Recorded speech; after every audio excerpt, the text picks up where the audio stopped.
Happy holidays, everyone. My name is Zane over at Contender Bicycles in Salt Lake and Park City, Utah. Today I'm here to talk to you about my initial impressions over the last few months of riding the 2020 Santa Cruz Tallboy, and let's get into it. To get started, I want to talk about a couple big changes between the previous version of the Tallboy and the 2020 version. To get started, the most obvious is the lower link design that they've brought over from originally the V10 into the Nomad, Mega Tower, High Tower. It was a big surprise to us when everyone saw the bike for the first time, as this linkage is typically reserved for longer travel bikes.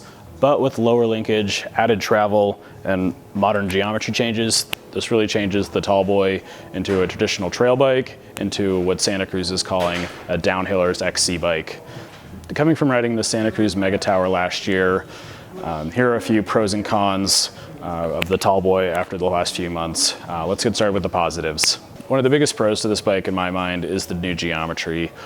With a really slacked out head angle and a steep seat angle for a bike in this category, it really makes for a fun, well-rounded bike, giving a really playful, fun descending bike, but a bike that you can pedal all day. Another thing I really like about the geometry of this bike is the fact that you can adjust it. With a flip chip up at the front and a adjustable wheelbase at the rear, it really lets you tune this bike in to yourself. For me, I haven't made much adjustments leaving it in a low position and short, as I find this is a really fun, playful setup for myself. But I look forward to putting this bike into the long position when the bike park opens up in the summer.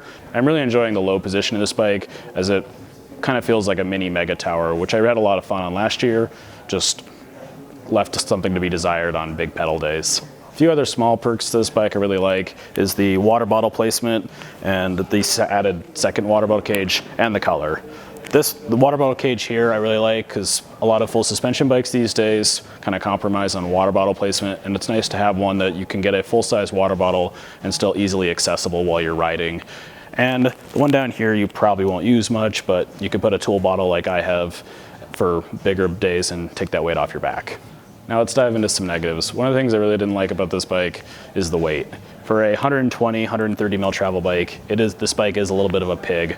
Though it doesn't pedal like one, and when you ride it, it actually feels very light and playful, but when you're comparing numbers to everything else, as you shouldn't, it's easy to get distracted by the weight of this bike. Lastly, another thing that I would like to see is the option to upgrade the rear shock to something a little beefier, like you can do on the Mega Tower and the Nomad with putting a coil on it. Another thing I think would be great for Santa Cruz to do across the line is the option to upgrade the brakes. As the stock brakes are fine, guide ours, they haven't given me problems in the past, but for someone that spends a lot of time riding mountain bikes in Moab and on the bike park, I definitely want something a little more aggressive, which is one of the reasons why I've upgraded the brakes on my bike. If you have any questions about this video or want to learn more about the new Santa Cruz Tallboy, please check out our blog linked below, or contact us anytime at info@contenderbicycles.com. Happy holidays, and thanks for watching.